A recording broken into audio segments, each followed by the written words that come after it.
नमस्कार दोस्तों, स्वागत है आप सभी का आपके अपनी प्रोग्रेसिव एजुकेशन के यूट्यूब चैनल पर। मैं पूनम यादव। आज की वीडियो दोस्तों हमारी रीजनिंग की है और पार्ट 50 है।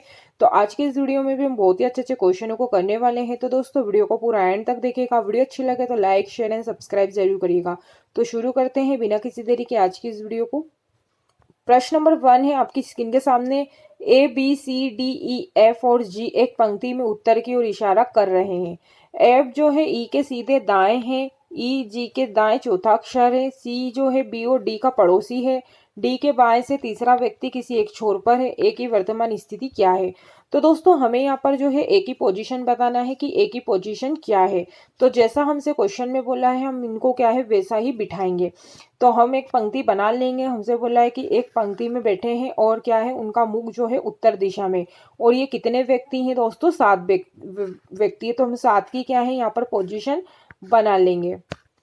तो ये हो गए 1 2 3 4 5 6 और ये 7। तो हमने 7 जनों की क्या है पोजीशन बना ली है। अब पहले हमने बोला है कि एफ जो है ई के सीधे दाएं बैठा है। तो एफ जो है ई के सीधे दाएं बैठा है। मान लो कि यहाँ पर मैंने ई को बिठाया। तो एफ जो है ई के सीधे दाएं बैठा है, यानी कि एफ यहाँ पर बैठा है कहीं। तो एफ इसके क्या है दाएं बैठा है। आगे बोला है कि ई जी के दाएं चौथा अक्षर है। तो ई जो है जी के दाएं चौथा अक्षर है। तो ई यहाँ पर है, तो ई के दाएं से चौथा अक्षर है, यानी कि जी जो है यहाँ पर है, क्योंकि जी के दाएं जो है ई बैठा है और चौथे अक्षर पर बैठा है। अब दोस्तों आगे हमसे क्वेश्चन में बोला है कि जो सी है वो बी और डी का पड़ोसी है। तो सी जो है वो किसका पड़ोसी है? बी और डी का पड़ोसी। तो मैंने यहाँ पर बिठाया बी को और यहाँ पर बिठा दिया डी को। अब दोस्तों आगे बोला है कि डी के बाएं से तीसरा व्यक्ति कौन है? तो डी के बाएं से तीसरा व्यक्ति किसी एक छोर पर है। ए की वर्तमान स्थिति क्या है? तो दोस्तों जो है सारे ही लोग बैठ चुके हैं। अभी हमारा ए बाकी है। बाकी B C D E F और जी, ये क्या है दोस्तों? 6 व्यक्ति बैठ चुके हैं। अब कौन बाकी है? ए बाकी है। तो ए क्या है दोस्तों यहाँ पर बैठेगा। तो हमसे क्वेश्चन में बोला है कि ए की वर्तमान स्थिति क्या होगी। तो दोस्तों पहला वाला ऑप्शन है ई और डी अक्षरों के बीच में। तो डी और ई के अक्षर के बीच में तो है ही नहीं है। अत्यधिक बाईं ओर है, तो ये वाला क्वेश्चन अत्यधिक बाईं ओर नहीं है। केंद्र में बैठा है क्या? तो ए जो है केंद्र में भी नहीं है। तो दोस्तों इसका आंसर होगा अत्यंत दाहिनी ओर, क्योंकि ए जो है अत्यंत दाहिनी ओर बैठा है। तो इसका आंसर ऑप्शन डी करेक्ट हो जाएगा। तो दोस्तों ऐसे क्वेश्चनों में जैसा हमसे क्वेश्चन में बोला जाता है हमें इनको वैसे ही अरेंज करना पड़ता है और हमारा आंसर जो है आसानी से आ जाता है। तो आई होप कि आपको क्वेश्चन समझ में आया होगा। चलते हैं अगले प्रश्नों की ओर। प्रश्न नंबर 2 है, अनुक्रमिक रूप से दी गई अक्षर श्रृंखला में रिक्त स्थानों पर रखे जाने पर अक्षरों का कौन सा समूह इसे पूरा करेगा? तो दोस्तों हमें यहाँ पर जो है लेटर सीरीज दी हुई है और हमें क्या है इसको पूरा करना है। तो ऐसे क्वेश्चनों में हम क्या करेंगे कि हम लेटरों के लिंक करेंगे कि कौन सा लेटर किसके आसपास हमें दिखाई दे रहा है। तो दोस्तों यहाँ पर हमें शुरू में दिया है ए बी और यहाँ पर हमें दिया है ए। तो आप देख सकते हैं यहाँ पर ए के बाद में तुरंत क्या आ गया? बी आ गया। तो यहाँ पर भी दोस्तों क्या आएगा? बी आएगा। तो ऐसे दोस्तों हम क्या है लिंक करेंगे। तो हम यहाँ पर क्या है ए के बाद में बी को लिख देंगे। अब दोस्तों आप देख सकते हैं कि यहाँ पर क्या है बी के बाद में क्या आ गया? सी आ गया। तो यहाँ पर हम बी के बाद में क्या लिख देंगे दोस्तों? सी को लिख देंगे। अब दोस्तों हमें और कुछ यहाँ पर क्या है हमें आसपास अब कुछ समझ में नहीं आ रहा है कि अब कौन सा लेटर यहाँ पर आएगा, यहाँ पर और यहाँ पर अब कौन सा लेटर आएगा। तो दोस्तों आप ऑप्शन में देख सकते हैं कि सी भी आ गया और बी लेटर भी आ गया। अभी तक कौन सा लेटर बाकी है? डी बाकी है। तो अभी यहाँ पर दोस्तों क्या कौन सा लेटर आएगा? डी आएगा। तो आप देख सकते हैं दोस्तों कि यहाँ पर जो सीरीज का जो पैटर्न चल रहा है वो कैसा चल रहा है? ए बी सी डी, फिर यहाँ से ए बी सी डी आएगा। तो यहाँ पर भी दोस्तों क्या आ जाएगा? डी आ जाएगा। तो यहाँ पर भी ए बी सी डी वाला जो यहाँ पर पैटर्न फॉलो हुआ है। तो ए बी सी डी। आगे दोस्तों यहाँ पर भी क्या होगा? ए बी आ जाएगा, फिर सी डी आ जाएगा। तो यहाँ पर जो सीरीज चल रही है लेटर की वो कुछ इस प्रकार से चल रही है। ए बी सी डी में क्या है यहाँ पर सीरीज चल रही है। तो दोस्तों हमारा जो आंसर होगा क्या होगा दोस्तों? तो हमारा आंसर होगा ए बी सी डी, फिर ए बी सी डी, फिर ए बी। तो हमारा जो आंसर होगा पहले सी लेटर आएगा, फिर आएगा डी लेटर, फिर बी, फिर डी, फिर बी। तो ये वाला जो ऑप्शन है दोस्तों, ऑप्शन डी हमारा आंसर करेक्ट हो जाएगा। तो ऐसे क्वेश्चनों को दोस्तों ऐसे लिंक करना पड़ती है, हमें आसपास लेटरों को देखना पड़ता है कि क्या आसपास कहीं लेटर में हमें कुछ संबंध या लिंक कुछ दिख रही है क्या, उसको रिलेक्ट करके ही दोस्तों क्या है क्वेश्चन को इसको सॉल्व किया जाता है। चलते हैं अगले प्रश्नों की ओर। प्रश्न नंबर 3 है, एक घन की 3 स्थितियां नीचे दर्शाई गई है, गीता वाले फलक के विपरीत क्या आएगा। तो दोस्तों ये डाइस का क्वेश्चन है और हमें गीता के अपोजिट बताना है कि गीता के अपोजिट क्या आएगा। तो हमें यहाँ पर 3 डाइस दिए हुए हैं, तो दोस्तों हम पहले तो क्या करेंगे, यहाँ पर कंपेयर करेंगे। तो पहले और दूसरे वाले डाइस में दोस्तों हम कंपेयर करेंगे। तो पहले और दूसरे वाले डाइज में दोस्तों कहीं से कहीं तक भी गीता हमें नहीं दिया है और हमसे गीता का ही अपोजिट पूछा है। तो दोस्तों पहले और दूसरे वाले यदि हम डाइज से कंपेयर करेंगे तो हमारा आंसर नहीं आएगा, क्योंकि दोनों ही डाइज में गीता नहीं है। अब दोस्तों हम पहले और तीसरे वाले डाइज से यदि कंपेयर करें तो हम देखेंगे कि यहाँ पर कॉमन क्या है। तो दोस्तों यहाँ पर भी सीता है और यहाँ पर भी सीता है, तो हम क्या है कॉमन वाले जो नाम है उसको क्या है क्लॉकवाइज काउंट करेंगे। तो दोस्तों यहाँ पर हम क्या है कॉमन वाले नाम से क्लॉकवाइज काउंट करेंगे। तो यहाँ पर आ जाएगा सीता, जीत और गीता। तो सीता, जीत और गीता। इधर से भी दोस्तों हम क्या है सीता से काउंट करेंगे क्लॉकवाइज। तो सीता, दीप और बंटी। तो सीता, दीप और बंटी। अब हमसे पूछा है कि गीता वाले फलक के विपरीत क्या आएगा। तो दोस्तों गीता वाले फलक के विपरीत जो है बंटी आएगा। तो हमारा आंसर ऑप्शन बी करेक्ट हो जाएगा। तो दोस्तों ऐसे क्वेश्चनों को ऐसे ही सॉल्व किया जाता है। जब 3 डाइस दिए जाते हैं तो हम पहले और दूसरे डाइस से कंपेयर करते हैं। जब हमारा आंसर नहीं आता है तो हम फिर पहले और तीसरे वाले डाइस से कंपेयर करेंगे। तो हमने देखा पहले और दूसरे डाइस में गीता कहीं से कहीं तक भी नहीं है और हमें गीता का ही यहाँ पर अपोजिट बताना है। तो फिर दोस्तों हमने पहला और तीसरे डाइस से कंपेयर किया तो यहाँ पर हमें सीता कॉमन दिखी और यहाँ भी सीता हमें कॉमन दिखी। तो जो कॉमन दिखा है दोस्तों उसी से ही क्या है हम क्लॉकवाइज काउंट करेंगे और जिसका भी हमसे अपोजिट पूछेंगे हम आसानी से बता देंगे। यदि हमसे यहाँ पर अजीत का अपोजिट पूछते तो यहाँ पर दीप आ जाता। चलते हैं अगले प्रश्नों की ओर। प्रश्न नंबर 4 है, दिए हुए विकल्पों में से उस शब्द को चुनिए जो नीचे दिए गए शब्द में शामिल अक्षरों से बन नहीं सकता। तो दोस्तों हमें यहाँ पर एक शब्द दिया है इंटरनेशनल, और इंटरनेशनल जो शब्द दिया है इसके अक्षरों से कौन सा शब्द नहीं बनाया जा सकता है, हमें ये देखना है। तो दोस्तों पहला लास्ट से हम देखेंगे तो लेंटर। तो दोस्तों लेंटर जो है ये बनाया जा सकता है, इंटरनल ये शब्द भी बनाया जा सकता है और रेशनल ये शब्द भी बनाया जा सकता है। लेकिन दोस्तों हमसे क्वेश्चन में पूछा है कि कौन सा शब्द नहीं बनाया जा सकता है, तो टर्मिनल नहीं बनाया जा सकता। क्यों नहीं बनाया जा सकता है दोस्तों, क्योंकि टर्मिनल में एम है और एम जो है इस शब्द में इंटरनेशनल शब्द में जो है कहीं से कहीं तक भी एम अक्षर नहीं दिख रहा है। तो ये टर्मिनल जो शब्द है ये ही क्या है नहीं बनाया जा सकता है। चलते हैं नेक्स्ट प्रश्नों की ओर। प्रश्न नंबर 5 पे आपकी स्क्रीन के सामने अमित अपनी कक्षा में ऊपर से 7 और नीचे से 26वें स्थान पर है, कक्षा में कितने छात्र हैं। तो दोस्तों ऑर्डर एंड रैंकिंग वाला क्वेश्चन हैगा ये। तो हमसे बोला है जो अमित है ऊपर से जो है 7वें और नीचे से जो है अमित की जो पोजीशन है वो 26वें स्थान पर है। तो हमसे दोस्तों टोटल पूछा है, तो हम यहाँ पर क्या करेंगे 7 + 26 को प्लस कर लेंगे। तो 26 और 7 होता है दोस्तों 33, और इसमें से क्या है हम -1 कर देंगे। तो 26 और 7 होता है दोस्तों 33, और 33 में से जब हम -1 करेंगे तो कितना आ जाएगा 32 आ जाएगा। तो 32 ही क्या है हमारा आंसर होगा। अब दोस्तों हमने माइनस क्यों किया है, क्योंकि अमित की जो पोजीशन है ऊपर और नीचे दोनों ही तरफ से काउंट हो रही है। तो एक ही अमित है और 2 जगह से कैसे काउंट हो सकता है, इसलिए हम जब भी टोटल करते हैं तो एक क्या है माइनस करते हैं। तो 33 में से जब हम -1 करेंगे तो 32, तो यानी कि जो कक्षा में छात्रों की जो संख्या है टोटल वो 32 हो जाएगी। तो ऑप्शन डी हमारा आंसर करेक्ट हो जाएगा, क्योंकि अमित एक ही है और वो दोनों ही पोजीशन से क्या है काउंट हो रहा है, ऊपर से भी काउंट हो रहा है नीचे से भी काउंट हो रहा है। तो एक ही जो है अमित जो है एक ही है और 2 जगह से काउंट नहीं हो सकता, इसलिए हम हमेशा -1 करते हैं। चलते हैं अगले प्रश्नों की ओर। नंबर 6 से एक निश्चित गुण भाषा में फैंग को 24 लिखा जाता है, क्रेजी को 69 लिखा जाता है, तो उसी भाषा में प्ले को कैसे लिखा जाएगा। तो दोस्तों हमें यहाँ पर जो है फैंग की कोडिंग दी है और क्रेजी की भी कोडिंग दी और प्ले की कोडिंग हमसे क्या है पूछी है। तो पहले हम ये देखेंगे कि इनमें क्या लॉजिक लगा है। यदि दोस्तों आप लोगों ने कोडिंग याद नहीं करी है तो आप कोडिंग भी अच्छे से याद कर लें। जब आप कोडिंग अच्छे से याद कर लेंगे तो ऐसे क्वेश्चनों का आंसर आप विदिन सेकंड में बता देंगे।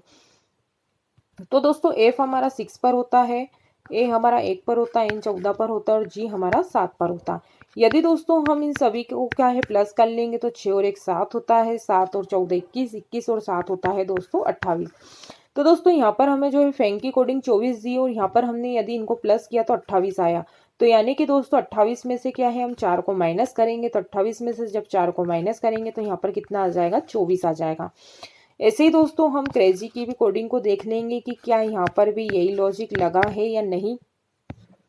तो दोस्तों सी हमारा 3 पर होता है, आर हमारा 18 पर होता है, ए हमारा 1 पर होता है, जेड जो 26 पर होता है और वाई जो होता है दोस्तों 25 पर होता है।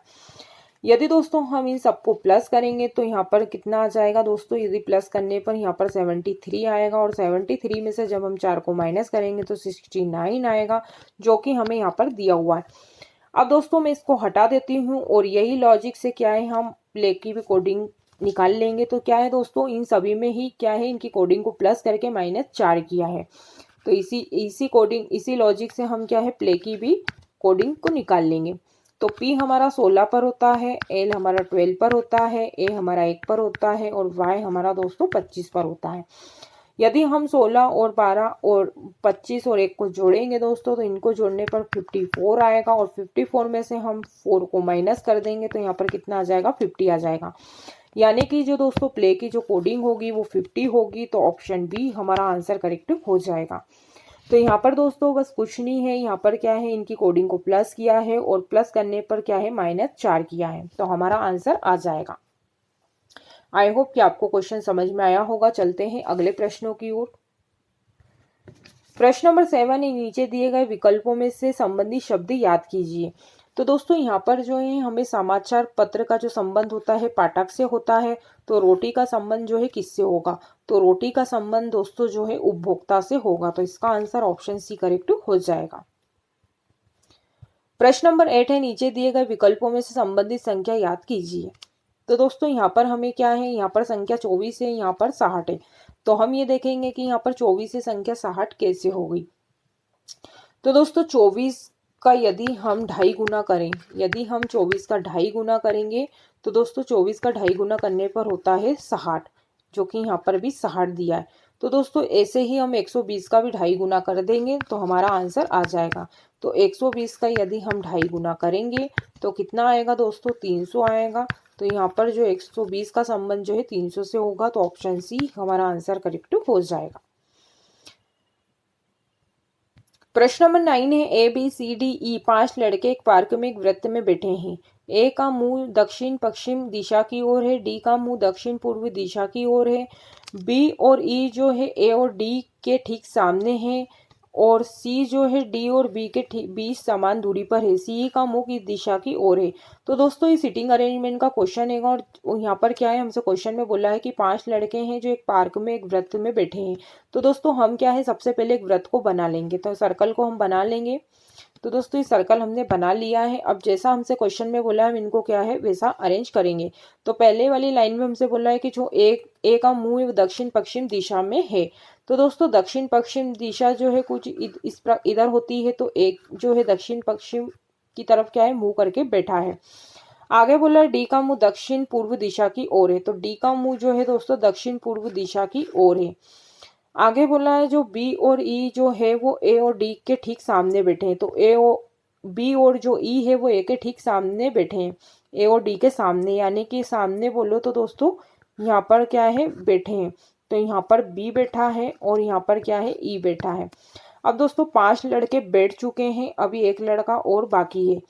आखिरी लाइन में बोला है कि जो सी है वो डी और बी के बीच समान दूरी पर बैठा है, तो सी जो है डी और बी के बीच समान दूरी पर बैठा है, यानी कि सी है यहाँ पर बैठा है। अब बोलना है दोस्तों हमसे क्वेश्चन में कि सी का मुंह किस दिशा की ओर है, तो सी का जो मुंह है दोस्तों किस दिशा की ओर है, तो सी का मुंह जो है पूर्व दिशा की ओर है, क्योंकि सी यहाँ पर बैठा है और सी का जो मुंह है वो पूर्व दिशा की ओर है। तो इसका आंसर ऑप्शन जी करेक्ट हो जाएगा। तो दोस्तों ऐसे क्वेश्चनों में जैसा हमें बोला जाता है हमें वैसा ही इनको बिठाना पड़ता है, और जैसी डायरेक्शन बोली जाए इनको वैसा ही क्या है यहाँ पर अरेंज करना पड़ता है। तो आई होप कि आपको क्वेश्चन समझ में आया होगा। चलते हैं अगले प्रश्नों की ओर। प्रश्न नंबर 10 है, सुरेश का जन्म 4 अक्टूबर 1999 को हुआ था। शशिकांत का जन्म सुरेश से 6 दिन पहले हुआ था। उस वर्ष स्वतंत्रता दिवस रविवार को पड़ा था। शशिकांत किस दिन जन्मा था? तो दोस्तों ये कैलेंडर का क्वेश्चन हैगा और हमें यहाँ पर बताना है कि शशिकांत का जन्म किस दिन हुआ था। तो दोस्तों क्वेश्चन में बोला है कि सुरेश का जन्म 4 अक्टूबर 1999 को हुआ था और शशिकांत का जो जन्म है वो सुरेश के जन्म से 6 दिन पहले हुआ था। और उस वर्ष जो है स्वतंत्रता दिवस रविवार को पड़ा था। तो दोस्तों आप स्वतंत्रता दिवस जो है हर साल 15 अगस्त को ही मनाई जाती है। तो स्वतंत्रता दिवस जो है दोस्तों वो हर साल जो है 15 अगस्त को ही क्या है मनाई जाती है। तो 15 अगस्त 1999 को क्या था दोस्तों? रविवार था, क्योंकि क्वेश्चन में हमें क्या है बोला गया है। तो 15 अगस्त 1999 को क्या है रविवार था। अब दोस्तों क्वेश्चन में हमसे बोला है कि सुरेश का जन्म 4 अक्टूबर 1999 को हुआ था और शशिकांत का जन्म सुरेश के जन्म से 6 दिन पहले हुआ था। यानी कि दोस्तों जो सुरेश का जन्म है वो कब हुआ था? तो वो 29 सितंबर को हुआ होगा, क्योंकि 4 अक्टूबर को सुरेश का जन्म हुआ। तो शशिकांत का जो जन्म है सुरेश के जन्म से 6 दिन पहले हुआ, यानी कि वो 29 सितंबर को हुआ। कौन? शशिकांत दोस्तों 29 सितंबर को हुआ। तो दोस्तों हम ये देखेंगे कि यहाँ पर 15 अगस्त से 29 सितंबर तक कितने दिनों की संख्या हुई, यानी कि 15 अगस्त से 29 सितंबर तक दिनों की संख्या कितनी हुई। तो सितंबर तक दोस्तों दिनों की हम संख्या को देखेंगे कि यहाँ पर 15 अगस्त से 29 सितंबर तक जो है दिनों की संख्या कितनी हुई। तो दोस्तों 15 अगस्त से 31 अगस्त तक कितने दिन हुए? 16 दिन तो ये हो गए और 29 दिन ये हो गए। तो 16 में हम 29 दिन और प्लस करेंगे तो 16 और 29 होते हैं 45। यानी कि दोस्तों जो यहाँ पर दिन है कितने हैं? 45 दिन है। अब दोस्तों यदि हम इन 45 दिनों को सप्ताह में देखें तो कितने सप्ताह होते हैं? तो 6 सप्ताह होते हैं दोस्तों, 6 सप्ताह होते हैं। और क्या होते हैं? एवं 3 विषम दिन होंगे। तो 3 क्या होंगे दोस्तों? विषम दिन होंगे।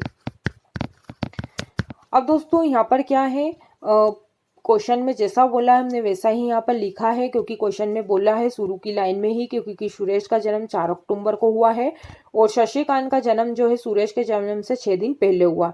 तो यानी कि सुरेश का जन्म 29 सितंबर को हुआ है।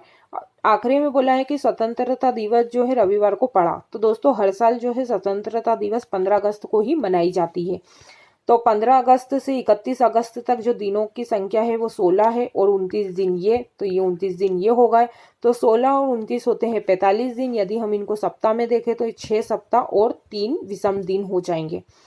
अब दोस्तों विषम दिनों की संख्या को हम रविवार में प्लस कर देंगे। तो मैं विषम दिनों की जो संख्या है दोस्तों हम रविवार में क्या है प्लस कर देंगे।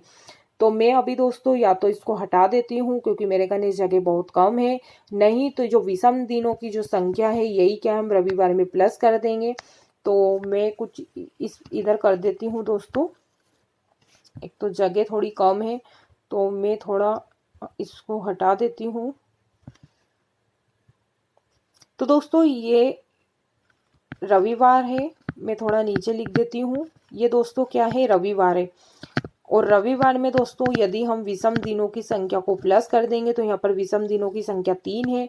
तो दोस्तों रविवार में जब हम विषम दिनों की संख्या को प्लस करेंगे तो रविवार, सोमवार, मंगलवार और बुधवार। तो दोस्तों यहाँ पर कौन सा वार आएगा? बुधवार आ जाएगा। तो जो शशिकांत का जो जन्म है दोस्तों किस दिन हुआ था? तो बुधवार के दिन हुआ था। तो इसका आंसर ऑप्शन बी हमारा आंसर करेक्ट हो जाएगा।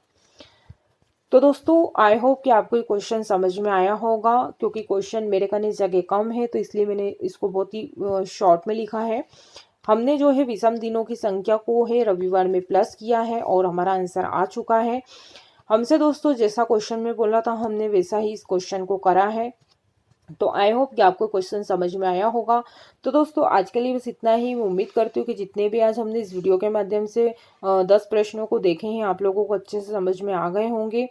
यदि दोस्तों आप लोगों को वीडियो अच्छी लगी है तो लाइक करिएगा, शेयर करिएगा और कमेंट बॉक्स में कमेंट्स करके ज़रूर बताइएगा कि आपको वीडियो कैसी लगी। यदि इस वीडियो से संबंधित कोई डाउट होते हैं दोस्तों तो आप लोग मुझसे कमेंट बॉक्स में कमेंट्स करके ज़रूर पूछ सकते हैं। यदि मेरे दोस्त ऐसे हैं जो चैनल पर पहली बार जुड़े हैं या जिन्होंने अभी तक चैनल को सब्सक्राइब नहीं करा है तो वो भी चैनल को सब्सक्राइब कर लें ताकि हमारी रोज की वीडियो के नोटिफिकेशन आपको मिलते रहे। तो आज के लिए इतना ही, मिलते अगली वीडियो में, तब तक के लिए जय हिंद, जय भारत, धन्यवाद।